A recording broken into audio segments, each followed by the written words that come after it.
सबने जय श्री राम जी। मैं संदीप मेलवान और स्वागत है सभी बैंकर्स के एक नई वीडियो में। तो हम कर रहे थे negotiable instrument act 1881, banking regulation act हम कर चुके हैं और आरबीआई एक्ट हम कर चुके हैं और उनके कुछ मॉक टेस्ट और जो प्रीवियस ईयर क्वेश्चन पेपर है वो भी हम कर चुके हैं। तो नेगोशिएबल इंस्ट्रूमेंट एक्ट का ये हमारा दूसरा पार्ट है। एक पार्ट इसका और आएगा, उसके बाद आपका ये टॉपिक कंप्लीट हो जाएगा। अब की बार जो आपके पास जो टॉपिक कराए जा रहे हैं वो फुल डिटेल में कराए जा रहे हैं, ताकि आपका एग्ज़ाम किसी हद तक भी अगर टफ आता है तो आपके जो सारे क्वेश्चन हैं वो क्लियर हो जाएं।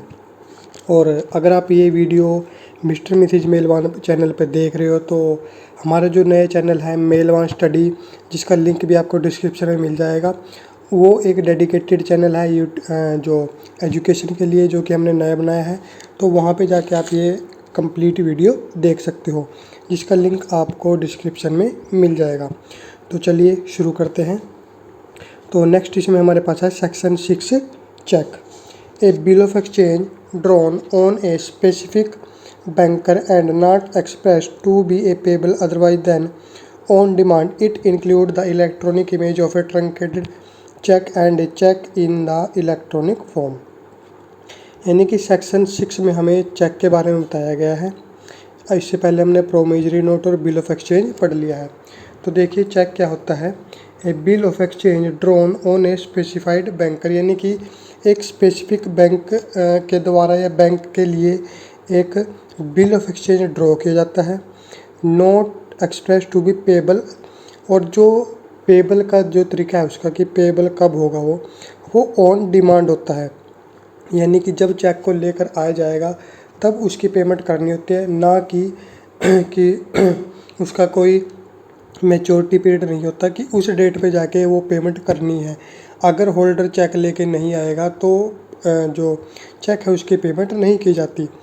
It include the electronic image of A truncated check, और इसकी एक इलेक्ट्रॉनिक फॉर्म भी, जो चेक होता है उसकी एक इलेक्ट्रॉनिक फॉर्म भी बनाई जाती है या फिर होती है। नेक्स्ट है की characteristics of a negotiable instrument including a cheque. तो देखिए जो एक चेक है उसकी कौन कौन सी करेक्टरिस्टिक्स होती हैं। फर्स्ट है इन राइटिंग, यानी कि the instrument must be in A writing form. जो इंस्ट्रूमेंट है, जो चेक है, वो रिटन फॉर्म में होना चाहिए।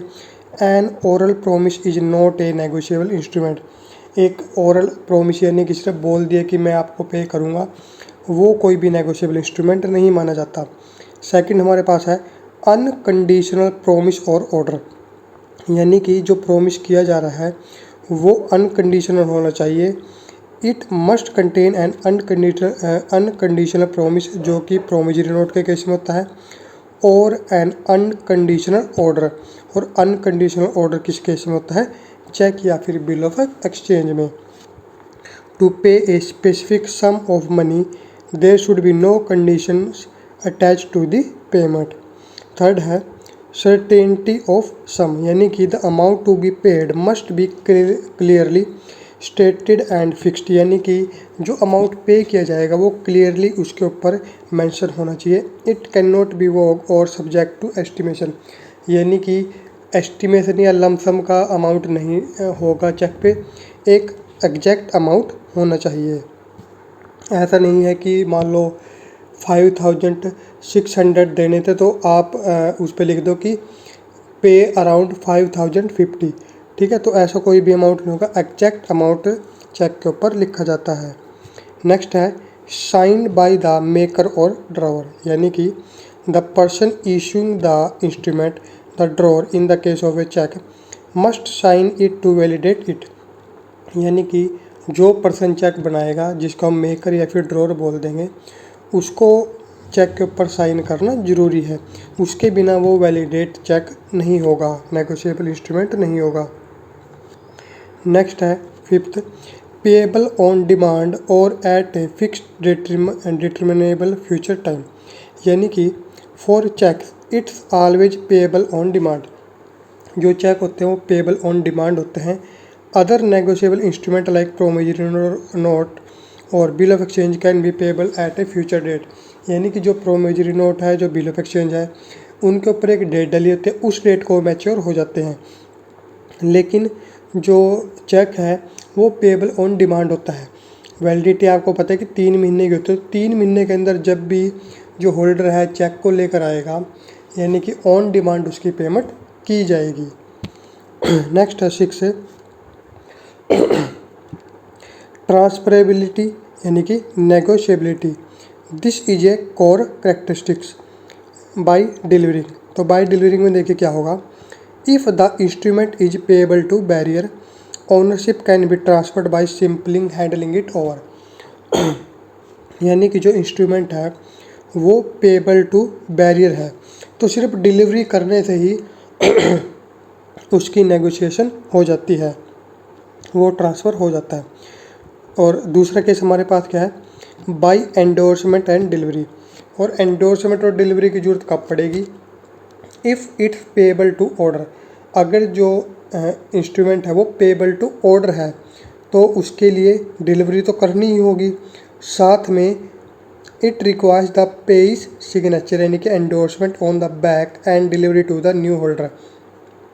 तो उसके लिए क्या करना पड़ेगा, डिलीवरी करनी पड़ेगी और साथ में जो पेई है उसके सिग्नेचर होंगे यानी कि एंडोर्समेंट होगी, उसके बाद वो पेएबल होगा। नेक्स्ट है presumption of consideration. Unless proven otherwise it's presume that a negotiable instrument was issued for some valuable consideration. यानी कि ये मान के चला जाता है कि जो चेक जो दिया गया है, जो नेगोशिएबल इंस्ट्रूमेंट दिया गया है वो किसी वैल्यू के लिए दिया गया है। मान लो मैंने लैपटॉप लिया मान लो, तो उसकी पेमेंट करने के लिए मैंने चेक दिया, तो यानी कि एक वैल्यू के लिए चेक दिया गया, फिर किसी काम के सर्विस के लिए चेक दिया गया है। नेक्स्ट है 8 holder in due course. Holder in due course में देखिए क्या होगा, a special feature of negotiable instrument is that a holder in due course यानी कि someone who acquires the instrument for value in good faith and without notice of any defect in title. Holder और holder in due course हम अच्छे से पढ़ चुके हैं, आगे भी आपके पास आएगा, वहाँ भी आपको ये क्लियर हो जाएगा कि जो होल्डर इन ड्यू कोर्स पहली बात तो कौन होता है कि जिसके पास इंस्ट्रूमेंट है वैल्यू के लिए, गुड फेथ के लिए और विदाउट किसी भी डिफेक्ट के है, gets a better title than the person from whom they receive it. वो उसके ऊपर एक बेटर टाइटल क्लेम करते हैं, किससे बेटर, जिस पर्सन ने उसको वो चेक दिया है। They are protected from certain defences that could be raised against previous holder. और जो होल्डर इन ड्यू कोर्स होता है उसको प्रोटेक्शन ही मिलती है जो कि प्रीवियस जो होल्डर है उनके द्वारा अगर कोई भी डिफेक्ट पैदा किया जाता है, रेज किया जाता है, तो उससे भी होल्डर इन ड्यू कोर्स को प्रोटेक्शन मिलती है। नेक्स्ट है 9 right to sue. The holder of a negotiable instrument has the right to sue on it in their own name of it is dishonoured. यानी कि जो होल्डर है negotiable instrument का, अगर जो पेमेंट नहीं होती है किसी भी कारण, कोई टेक्निकल हो गया फेलियर या फिर मान लो अमाउंट इनसफिशिएंट था, तो उस केस में जो होल्डर है वो जो ड्रॉवर है उसको शू कर सकता है अपने नाम पे। अगर यानी कि जो चेक डिसऑनर हो गया तो वो पर्सन को शू कर सकता है। नेक्स्ट हमारे पास आता है types of cheques. Types of cheques में देखिए क्या आएगा, 2 तरह के चेक है हमारे पास, ऑर्डर चेक और बैरियर चेक। ऑर्डर चेक कौन सा होता है, 1 पर्सन और more is specified on the cheque as payee endorsee. यानी कि जिस चेक के ऊपर एक या एक से ज़्यादा पर्सन स्पेसिफाइड किए गए हैं एज ए पे या फिर एंडोर्सी। और दूसरा negotiated by endorsement and delivery. और जो ऑर्डर चेक होता है वो नेगोशिएट कब होता है, जब उसकी डिलीवरी की जाती है, डिलीवरी दोनों केस में होगी, साथ में एंडोर्समेंट भी की जाती है। उसके बाद सेकंड केस है इसमें हमारे पास, सेकंड टाइप है बैरियर चेक। बैरियर चेक के देखिए क्या है, no person is specified in the cheque as payee और एंडोर्सी। यानी कि चेक के ऊपर पर्सन जो स्पेसिफाइड नहीं किया गया है कि कौन उसका पेई या फिर एंडोर्सी है, और the words to bearer appear on the cheque, या फिर उसके ऊपर जो चेक है उसके ऊपर पेबल टू बैरियर लिखा गया है, फिर टू बैरियर लिखा गया है। नेगोशिएटेड बाय डिलीवरी होती है, और ये जो चेक होता है ये सिर्फ डिलीवरी से ही नेगोशिएट हो जाता है। नेक्स्ट है क्रॉस्ड चेक्स। क्रॉस्ड चेक देखिए क्या होगा, specific direction to the drawee financial institution not to pay the cheque over the counter.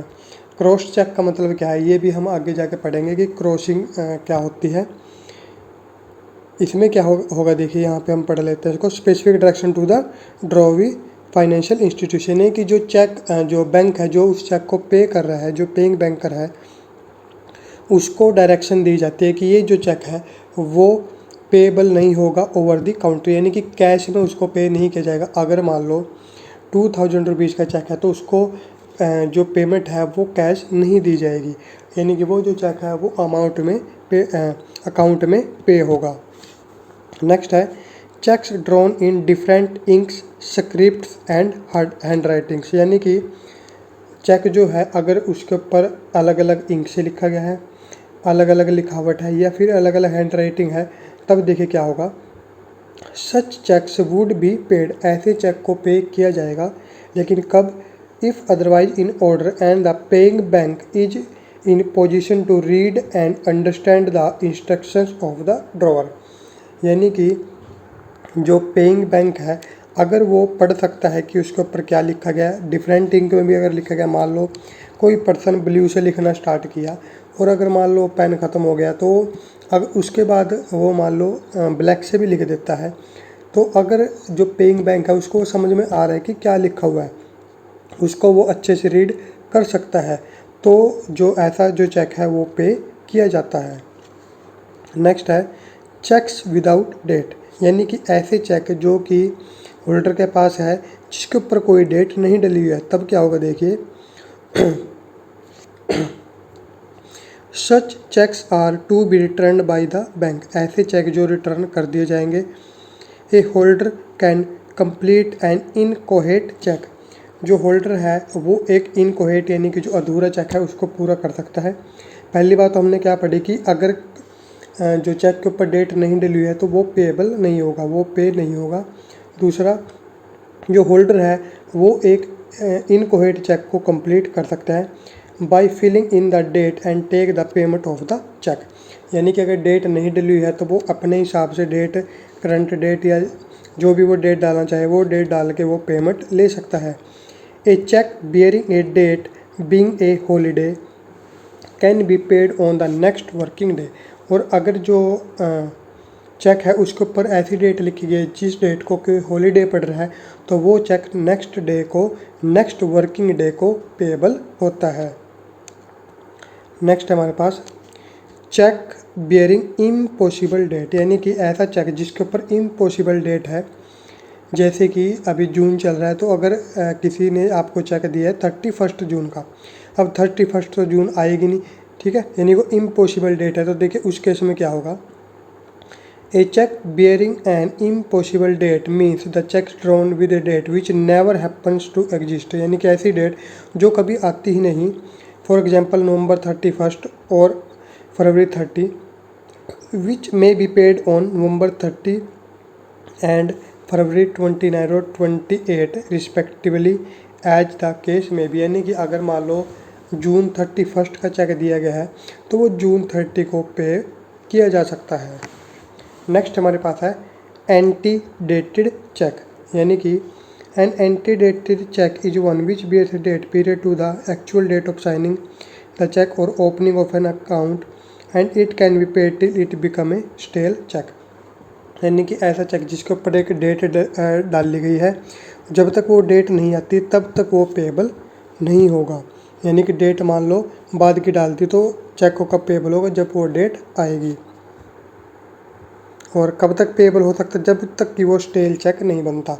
Stele check क्या होगा वो, stale cheque is the one validity of which on the date of presentation has already expired and due to that it can not be paid, यानी कि stele का मतलब होता है बासी, ठीक है, तो ऐसा चेक जिसकी की जो डेट जो होती है, जो पीरियड होता है, वैलिडिटी पीरियड जो होता है वो एक्सपायर हो चुका है, तो उस वो जो चेक है, स्टेल चेक है, उसको पे नहीं किया जाता।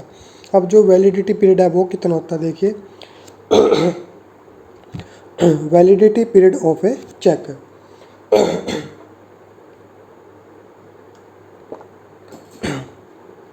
तो देखिए वैलिडिटी पीरियड कितना होगा।